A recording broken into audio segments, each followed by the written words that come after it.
ఎందరో మహానుభావులు అందరికీ వందనాలు.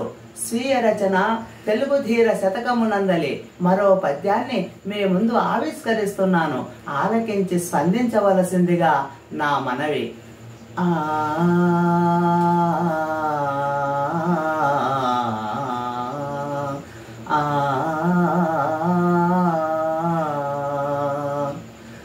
భయముతోడ నరుడు జయమునందగలేడు,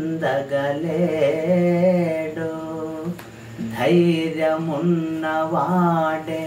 దరిని చేరు, ఆదుకొనెడివాడే అందరి దేవుడు, తెలుసుకోర మేటి తెలుగు ధీరా.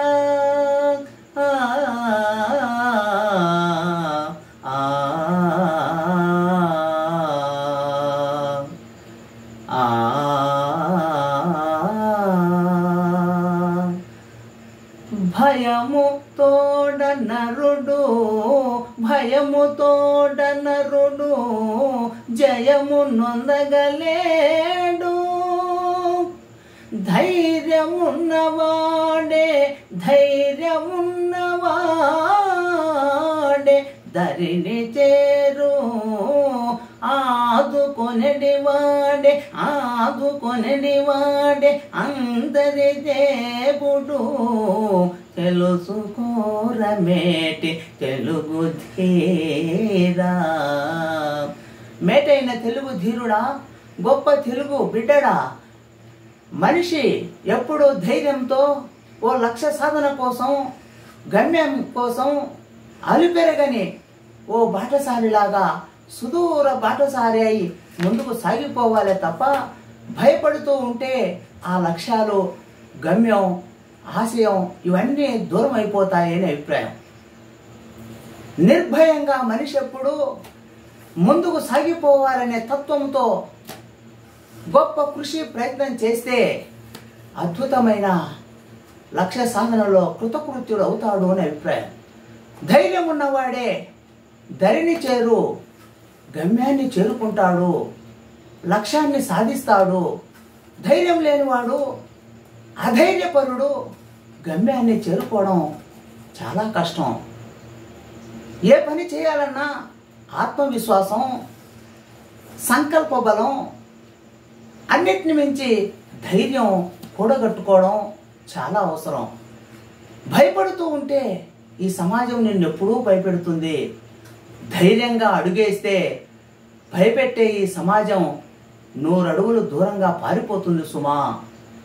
అందరినీ ఆదుకునే తత్వం గల మానవుడే అందరూ ఆదరించే, అందరూ ఆరాధించే దైవంగా పిలువబడతాడు. అందరి వాడు ఎప్పుడైతాడయ్యా అంటే అందరినీ ఆదుకునే, అందరి యొక్క శ్రేయస్సును, అందరి యొక్క బాగోగులను ఆ గురించి ఆలోచించేవాడే అందరి దేవుడుగా, అందరి మనిషిగా చెప్పబడతాడు. అందరి కోసం, సమాజం కోసం, సమాజ బాగోగుల కోసం ఆలోచించి ఆ రకంగా జీవించే ఓ గొప్ప దొరతనం కలిగిన మానవుడు అందరిలో ఒక శ్రేష్టమైన పురుషోత్తముడుగా అందరి చేత దేవుడు అనబడే విధంగా కొలవబడతాడు, ఆరాధించబడతాడు, పూజ్యభావంతో చూడబడతాడు అనే అభిప్రాయం. అట్టి భావాలను పుణికిపుచ్చుకొని ధైర్యంగా అడుగేస్తే నువ్వు వేసే అడుగు, ప్రతి అడుగు నీ ప్రగతిశీల మార్గానికి అది ముందడుగు అవుతుంది అని చెప్పి గొప్ప సందేశాన్ని ఈ పద్య తాలూకు తెలియజేస్తూ ఉంది. మిత్రులారా, ఈ వీడియో నచ్చినట్లయితే లైక్ చేయండి, షేర్ చేయండి, సబ్స్క్రైబ్ చేయండి, గంట సింబల్ నొక్కడం మర్చిపోకండి. మీ అమూల్యమైన కామెంట్ చేయగలరని విశ్వసిస్తూ ఇట్లు మీ సాహితీ మిత్రుడు రసానంద కవి కవిరాజా డాక్టర్ చిన్నావుల వెంకట రాజారెడ్డి, వ్యవస్థాపక అధ్యక్షులు తెలుగు కళ్ళం సాహితీ సమితి కర్నూలు. ధన్యవాదాలు.